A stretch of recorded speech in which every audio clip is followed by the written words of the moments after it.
प्यारे बच्चों, मैं डॉक्टर अखिलेश कुमार द्विवेदी आज आपके बीच में एक नए प्रकरण के साथ उपस्थित हुआ हूं। हमारा जो आज का प्रकरण है वह है प्रकृति के चितेरे कवि सुमित्रा नंदन पंत जी द्वारा रचित कविता परिवर्तन। हम परिवर्तन को लेकर के आज आप सभी के बीच उपस्थित हुए हैं और यह आशा और उम्मीद रखते हैं कि आप पढ़ाए गए और समझाए गए तथ्यों को ध्यान पूर्वक देखेंगे और समझने का प्रयास करेंगे। वस्तुतः छायावादी कवि वस्तुओं के बहिर्साक्ष्य की अपेक्षा उसके अंतः सौंदर्य को अधिक महत्व देते हैं। प्रकृति के चितेरे कवि पंत जी ने स्वयं कहा है, सुंदर है विहग सुमन सुंदर, मानो तुम सबसे सुंदरतम। इसी बात को कामायनी में जयशंकर प्रसाद जी ने भी दर्शाया है। कामायनी में जयशंकर प्रसाद जी विजयनी मानवता का जो दृश्य खींचा है वह मानवीय महत्ता का ज्वलंत परिचायक है। प्रसाद जी ने मोती के भीतर से झलकने वाली आभा का नाम देकर अंतः स्पर्श से पुलकित कहा है। इस प्रकार अगर देखा जाए तो स्पष्ट होता है कि छायावादी कवियों में सौंदर्य के स्थूल और शारीरिक भौतिक पक्ष के स्थान पर उसके मानसिक पक्ष का प्राधान्य है। छायावादी सौंदर्याभिव्यक्ति में शरीर से आगे बढ़कर प्राण, मन, आत्मा के सूक्ष्म अति सूक्ष्म स्तरों और मानस की सूक्ष्म गहनता, गतियों का प्रतिस्पंदन एवं प्रतिस्फुरण अधिक महत्वशाली होता है। इस प्रकार छायावादी कवियों के अंदर जो सौंदर्य बोध है उसका दर्शन हमें प्रकृति के चितेरे कवि पंत जी में स्पष्टता परिलक्षित होता है। तो प्रिय बच्चों, आइए अब हम देखते हैं पंत जी द्वारा रचित कविता परिवर्तन। परिवर्तन कविता में पंत जी ने अतीत और वर्तमान में दृष्टिगत वैषम्य को काल के प्रवाह में परिवर्तन के रूप में घटित होते हुए दिखाकर परिवर्तनशीलता के प्रति अपने भावोद्गार प्रकट किए हैं। वस्तुतः पंत जी यह कहना चाहते हैं कि यहाँ सब कुछ नाशवान है, सब कुछ क्षणभंगुर है। प्रथम पद में पंत जी ने परिवर्तन का प्रभाव दिखाते हुए स्वर्णिम भारत के अतीत गौरव के लुप्त होने का दिग्दर्शन कराया है। कवि परिवर्तन का चमत्कार दिखाते हुए भारत के स्वर्णिम अतीत का स्मरण दिलाते हुए कहता है कि आज वह सुनहला भारत, वह उसकी स्थिति, वह उसकी परिस्थितियां, उसका धन, वैभव आज वर्तमान समय में कहीं भी कुछ दिखाई नहीं दे रहा। एक समय था जब अनेक वैभवों से युक्त उसका सौंदर्य दिशाओं के अंत तक, दिग दिगंत तक सर्वत्र चारों तरफ फैला हुआ रहा करता था और संसार के मस्तक को वह चूमता था। सर्वत्र ज्ञान का प्रकाश था, आलोक था, चारों तरफ सभी सुखी थे, संपन्न थे। निसंदेह वह स्वर्ण युग था, वह स्वर्ण का काल था। किंतु आज खेद है कि वह कहीं भी अब दिखाई नहीं पड़ रहा है। वर्तमान परिप्रेक्ष्य में कवि का आशय है कि ये उस समय, उस स्वर्ण काल में स्वर्ग की सुंदरता भी पृथ्वी से मिलने के लिए आया करती थी और आभार प्रकट करती। फूलों का चिरंतन श्रृंगार होता था और उन पर स्वर्णिम भंवरे ही गुंजार करते थे। सर्वत्र चारों तरफ रिद्धियां और सिद्धियां विद्यमान थी। भेद की वह सत्यवाणी, परंतु कवि आश्चर्य व्यक्त करता है, पंत जी आश्चर्य व्यक्त करते हैं कि वह सुनहरा स्वप्न, वह प्रथम प्रातः काल जिसका वर्णन वेदों में भी मिलता है, वह सत्य का आचरण अब कहीं भी दिखाई नहीं पड़ रहा है। वह स्वर्णिम काल ऐसा काल था जब दुष्कृत, दुख और दीनता का किसी को आभास नहीं था। बुढ़ापा, मृत्यु और पतन का किसी को ज्ञान ही नहीं था कि ये क्या होता है। पंत जी प्रथम पद में इस तरह से स्वर्णिम भारत की दशा का वर्णन किया, उस स्वर्णिम अतीत को बताया, लेकिन उन्होंने यह खेद भी प्रकट किया कि जो वह स्वर्णिम भारत का अतीत था आज कहां है। प्यारे बच्चों, आइए हम दूसरे पद को देखते हैं। दूसरे पद में कवि पंत जी ने परिवर्तन की महत्ता एवं सत्यता का चित्र प्रस्तुत करते हुए कहते हैं कि आज हमारा जो वर्तमान है वह हमें अतीत की सारी स्मृतियों को पुनः स्मरण करने के लिए प्रेरित करता है। मन मस्तिष्क झंकृत हो उठता है उस अतीत के बारे में सोचकर। उस अतीत की घटनाओं का वर्णन करने के बाद पंत जी ने वर्तमान परिस्थितियों का चित्रांकन किया है। देखते हैं पंत जी का दूसरा पद, हाय सब मिथ्यावाद। परिवर्तन में पंत जी ने कहा हाय, संबोधन चिन्ह लगा है, हाय बड़ा दुख है, कष्ट है, खेद है, सब मिथ्यावाद। ऊपर के पदों में जो स्वर्णिम भारत के अतीत का चित्रांकन किया गया था, आज वर्तमान में ऐसा लगता है कि वह सब कुछ मिथ्या है, झूठा है, असत्य है। आज वर्तमान की परिस्थितियां क्या कह रही हैं? किन परिस्थितियों में हर व्यक्ति सांस ले रहा है? आज तो सौरभ का मधुमास शिशिर में भरता सूनी सांस, वही मधुरित की गुंजित डाल झुकी थी जो यौवन के भार, अकिंचनता में तत्काल सिहर उठता है जीवन भार। तो आज सौरभ का मधुमास, आज तो सौरभ सुगंध से, अटल सुगंध से भरा हुआ ऋतुराज बसंत, जिसे ऋतुओं का राजा कहा जाता है, अटल सुगंध, अटल परागों से भरा हुआ वह ऋतुराज बसंत कर क्या रहा है? शिशिर में भरता सूनी सांस। आज तो वह शिशिर ऋतु में सूनी लंबी दुख भरी गहरी सांसें भर रहा है। आज बसंत दिखाई कहां पड़ रहा है कि बसंत है, ऋतुराज है, ऋतुओं का राजा है। आज तो वह बसंत शिशिर ऋतु के भांति दुख भरी लंबी गहरी सांसें भर रहा है। वही मधुरित की गुंजित डाल झुकी थी जो यौवन के भार। बसंत काल में जो डालियां पुष्पों से, पराग से, फलों से यौवना अवस्था के भांति झुकी रहती थी, आज वही डाली बसंत ऋतु की डाली, जिसमें पराग से भरे हुए पुष्प जिन पे भंवरे गुंजार कर रहे होते हैं, जो डालियां अपने यौवन के भार से झुकी रहती थी, वही डालियां आज झुकी थी जो यौवन के भार, अकिंचनता में तत्काल सिहर उठता है जीवन भार। शिशुरत में होता क्या है बच्चों कि पश्चिम से आती हुई हवाएं वृक्षों के पत्तों को पीला करके, जीर्ण शीर्ण करके उनको गिरा देती हैं और वो वृक्ष नग्न हो जाते हैं।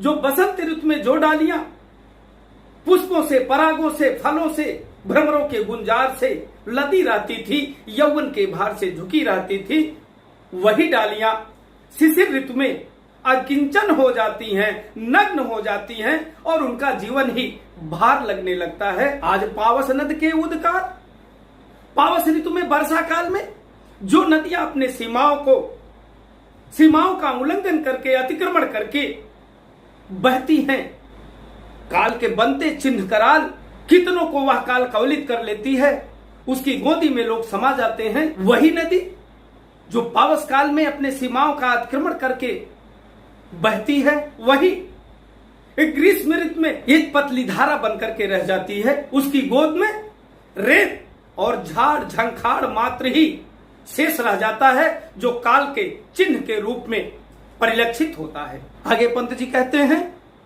कि यह परिवर्तन हमेशा सुखों को दुखों के रूप में परिवर्तित करता रहता है। उन्होंने बड़ा अच्छा एक दृष्टांत दिया, प्रात का सोने का संसार।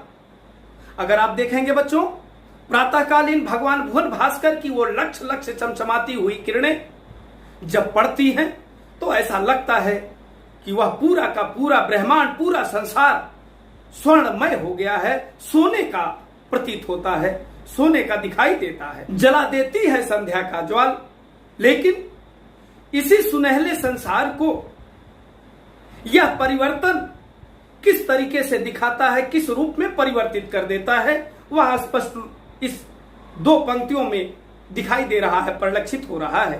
प्रात का सोने का संसार जला देती संध्या का ज्वाल। जैसे ही शाम का समय होता है, सूर्यदेव अस्ताचल की ओर प्रस्थान करते हैं, वह सुनहला संसार जो संध्या है उसको जला करके राख कर देती है, स्याह कर देती है, अंधेरे में वह स्वर्णिम संसार विलीन हो जाता है। तो आपने देखा कि किस तरीके से सुखों को यह परिवर्तन दुखों में बदल देता है। अखिल यौवन के रंग उभार। हम देखते हैं कि मानो जब उस युवा अवस्था यौवना अवस्था के प्रथम सीढ़ी पर पैर रखता है, उसकी मांसपेशियां, उसके मांसल, उसकी देहयाष्टि, उसके शारीरिक सौंदर्य उभर करके संपूर्णता को प्राप्त हो जाते हैं। लेकिन वही युवा अवस्था, वही देहयाष्टि, वही मांसल, वही उसके हिष्ट पुष्ट अंग वृद्धावस्था में पहुंचते पहुंचते किस रूप में परिलक्षित होते हैं। परिवर्तन उनको कैसे बदल देता है, उनको कैसे परिवर्तित कर देता है। हड्डियों के हिलते कंगाल। आप देखते हैं जिन बुजुर्गों को आप देखते हैं कि डंडे के सहारे से चल रहा है, जिसकी कमर झुकी हुई है, जिसकी हड्डियां मात्र, अस्थियां मात्र उसके शरीर में बची हुई हैं, वह कभी युवा अवस्था में रहा होगा, उसकी देहयाष्टि रही होगी, उसके सौंदर्य रहे होंगे, उसके भी कपोलों पर लालिमा रही होगी, उसके भी ललाट पर तेज रहा होगा। लेकिन वह उसका सब जो वो अखिल यौवन, संपूर्ण यौवन अवस्था का जो सौंदर्य है, वो वृद्धावस्था में कैसे परिवर्तित हो जाता है। हड्डियों के हिलते कंकाल, उसके शरीर में मात्र अस्थियां बचती हैं, सारा सौंदर्य नष्ट हो जाता है। ये परिवर्तन का अपना रूप। और क्या होता है, कचों के चिकने काले बाल, कच कच माने बाल होता है। आप देखते हैं यौवन अवस्था में लोगों के सर के बाल सर्प के तरीके से काले होते हैं। ब्याल, ब्याल, ब्याल माने सर्प, ब्याल के तरीके से काले होते हैं, घुघराले होते हैं, बड़े ही अच्छे प्रतीत होते हैं। लेकिन वही बाल वृद्धावस्था में पहुंचते पहुंचते किस तरीके से परिवर्तन उनको बदल देता है। केचुली कांच सिवार, जैसे सर्प के द्वारा छोड़े हुए केचुल सफेद, काश फूली हुई काश के फूल के सदृश से सफेद हो जाते हैं। वही जो ब्याल के तरीके से काले बाल हैं, सर्प के तरीके से काले बाल हैं, वही बाल, उन्हीं बालों को परिवर्तन केचुले के रूप में, केचुली के रूप में, फूली हुई काश के रूप में परिवर्तित कर देता है। ऐसा होता क्यों है? गूंजते हैं सबके दिन चार, सभी फिर हाहाकार। क्योंकि यह एक पुरानी कहावत है, 4 दिन की चांदनी फिर अंधेरी रात। ये जो सुख का समय है बड़ा अल्प का समय है, बहुत कम का है। दुख तो जीवन का साथी है, ये पूरे जीवन भर साथ रहता है। व्यक्ति रोते हुए पैदा होता है और रोते हुए ही मर जाता है। कबीरदास ने इस बारे में कहा, उनकी 2 पंक्तियां मुझे याद आ रही है बच्चों, कि कबीरा जब पैदा हुआ जग हंसा मैं रोए। कबीरदास जी कहते हैं कि जब मैं पैदा हुआ था पूरे संसार में मिठाइयां बट रही थी, तालियां बज रही थी, लेकिन मैं रो रहा था।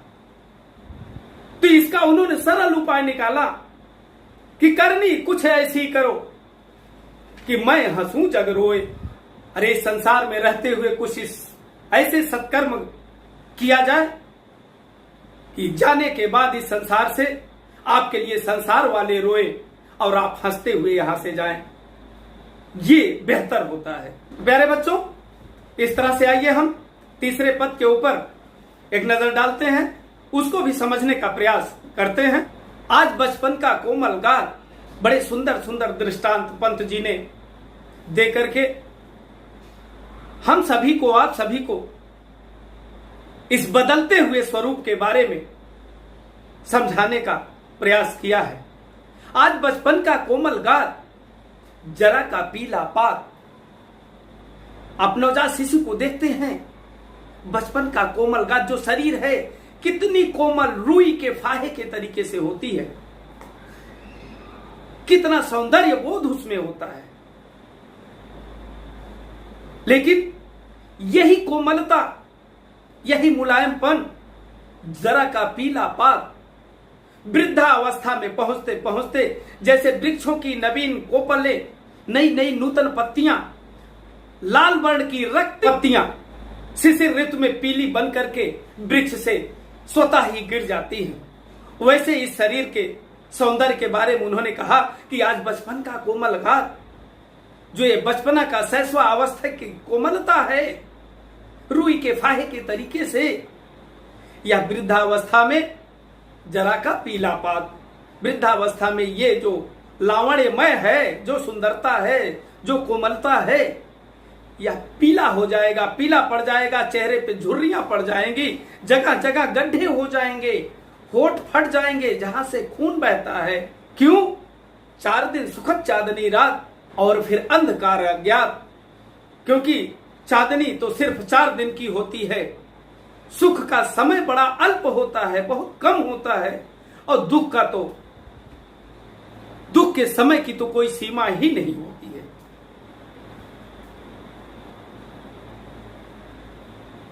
जहां तक मैं समझता हूं, सुख तो संसार में है ही नहीं। जब कभी हम अपने दुखों में थोड़ा सा कमी महसूस करते हैं, उसी को हम सुख मान लेते हैं, नहीं तो सुख तो कहीं है ही नहीं है। यहां पर जीव केवल अपने कर्मों को भोग करने के लिए आता है, आगे के जन्म के लिए अच्छे कर्म करने के लिए आता है। तो यहां संघर्ष ही संघर्ष है, यहां पे कहीं किसी प्रकार का सुख है ही नहीं। अगर कोई व्यक्ति यह मान के चलता है कि मैं सुख कर रहा हूं, यह उसका भ्रम है। और उन्होंने बड़ा बढ़िया दृष्टांत दिया, कैसे व्यक्ति में परिवर्तन होता है, कैसे व्यक्तियों में परिवर्तन होता है। शिशिर सा झर नैनों के नीर, झुलसा देते गालों के फूल।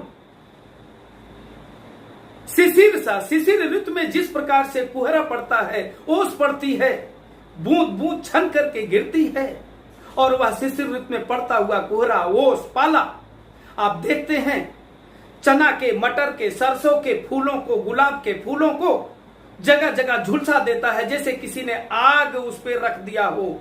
वह एकदम झुलस जाता है, जल जाता है। शिशिर ऋतु में जब ओस पड़ता है, कोहरा पड़ता है, पाला पड़ता है, तो अगर आप देखते हैं तो उनको बिल्कुल जला देता है, झुलसा देता है। शिशिर सा झर नैनों के नीर। उसी तरीके से जब दुख पड़ता है तो व्यक्ति के नेत्रों से आंसू किस रूप में गिरते हैं? ओस, कुहरे और पाले के रूप में गिरते हैं। और उसके जो युवा अवस्था के गालों की ललाई होती है, चिकनाहट होती है, सुंदरता होती है, उस सुंदरता को, उस चिकनाई को, उस लालिमा को, उसके नेत्रों से गिरने वाले आंसू शिशिर ऋतु के पाले और कुहरे के तरीके से फूल पत्तों के भांति उसे झुलसा देते हैं। प्रणय का चुंबन छोड़ अधीर अधर जाते अधरों को भूल। उस समय प्रेमी और प्रेमिका के होठ, अधरों, होश, प्रणय चुंबन को भूल कर प्रिय अधरों को भूल जाते हैं। उन्हें याद भी नहीं रहता है हम कभी आलिंगन किए थे, हमने कभी प्रणय किया। प्रिय अधरों को वे भूल जाते हैं। मृदुल होठों का हिमजल हास जाता निश्वास समीर, सरल भावों का सर्द आकाश घेर लेते घन घिर गंभीर। आज जिन होठों पर ओस की बूंद के समान निर्मल मोहक हंसी छाई हुई है, वृद्धावस्था पर आ जाने पर उठती लंबी गहरी दुख भरी सांसें उन होठों की हंसी को उठा लेती है, समाप्त कर देती है। व्यक्ति स्वच्छंद रूप से अपनी हंसी को भूल जाता है, बनावटी हंसी हंसता है समाज को दिखाने के लिए।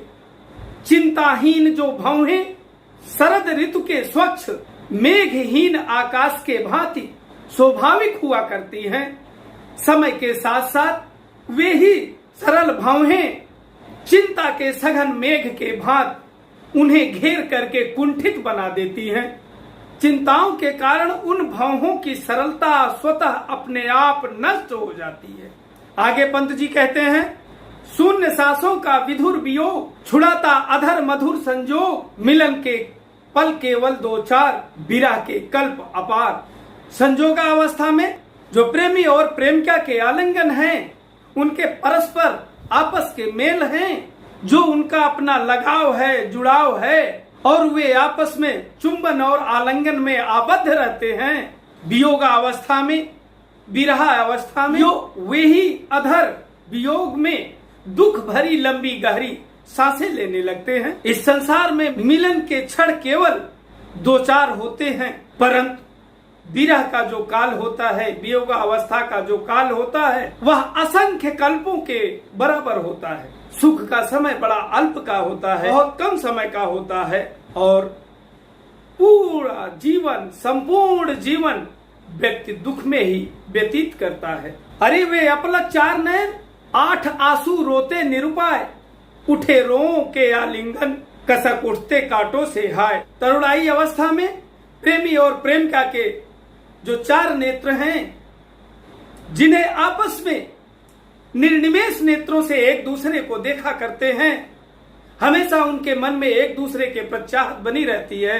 वही समय के परिवर्तन के साथ साथ, वक्त के साथ साथ बदलने पर वियोग अवस्था में 8 नेत्रों के समान उनके नेत्रों से आंसू गिरते हैं और वे निरुपाय हो जाते हैं। चाह करके भी एक साथ नहीं हो पाते हैं, उनका संयोग नहीं बन पाता है। रों के आलिंगन, और जब वो प्रेमी प्रेमिका आपस में आबद्ध होते थे, गले मिलते थे, आलिंगन करते थे, पुलकित होते थे, आनंदित होते थे, लेकिन वही वृद्धावस्था में उनके एक एक रोम कांटों के भांति चुभने लगते हैं। चमड़ी इतनी पतली हो जाती है, इतना परिवर्तन हो जाता है कि जिसमें वो मशगूल रहा करते थे, आज उसी को उन्हें कांटे के भांति महसूस होता है, चुभन महसूस होता है और उसको वो बर्दाश्त नहीं कर पाते हैं। इस तरीके से परिवर्तन होता है। प्यारे बच्चों, आज हमने आपको प्रकृति के चितेरे कवि पंत जी की कविता परिवर्तन में से 3 पदों को, पहले पद को, दूसरे पद को और तीसरे पद को पढ़ाने का प्रयास किया। इस तरह से हम देखते हैं संपूर्ण पदों में परिवर्तन की निष्ठुरता और भयंकरता को प्रदर्शित किया गया है। इस पद में सांग रूपक अलंकार है। क्यों? क्योंकि परिवर्तन को सर्पराज बासुकी के रूप में वर्णित किया गया है। परिवर्तन और कोई नहीं है, बल्कि वह सर्पों का राजा बासुकी ही परिवर्तन के रूप को लिया हुआ है। इसलिए यहाँ सांग रूपक का विचित्र प्रयोग हुआ, विचित्र चमत्कार है। सांग रूपक का विचित्र चमत्कार है। साथ ही साथ अनुप्रास अलंकार की छटा दर्शनीय है। रस में हम देखते हैं रौद्र और शांत रस की अभिव्यंजना हुई है। भाषा की जहां तक बात है, शुद्ध साहित्यिक खड़ी बोली का ओजमय रूप परिलक्षित हो रहा है। शैली प्रभावोत्पादक मुक्तक गीत शैली है। गुण में देखते हैं यहाँ पे ओज गुण का प्रयोग हुआ है और शब्द शक्ति में लक्षणा शब्द शक्ति स्पष्ट रूप से परिलक्षित होती है। तो प्यारे बच्चों, आज हमने प्रकृति के चितेरे कवि पंत जी द्वारा रचित परिवर्तन कविता को समझाने एवं पढ़ाने का प्रयास किया, जिसमें से हमने पहले पद को, दूसरे पद को और तीसरे पद को पढ़ाया। मैं यह आशा और उम्मीद करता हूं कि आप इस वीडियो को देख करके निश्चित रूप से लाभान्वित होंगे और इस कविता के बारे में जानने और समझने का प्रयास करेंगे। इसके शेष भाग को हम अपने अगले वीडियो में लेकर के पुनः आपके समक्ष उपस्थित होंगे।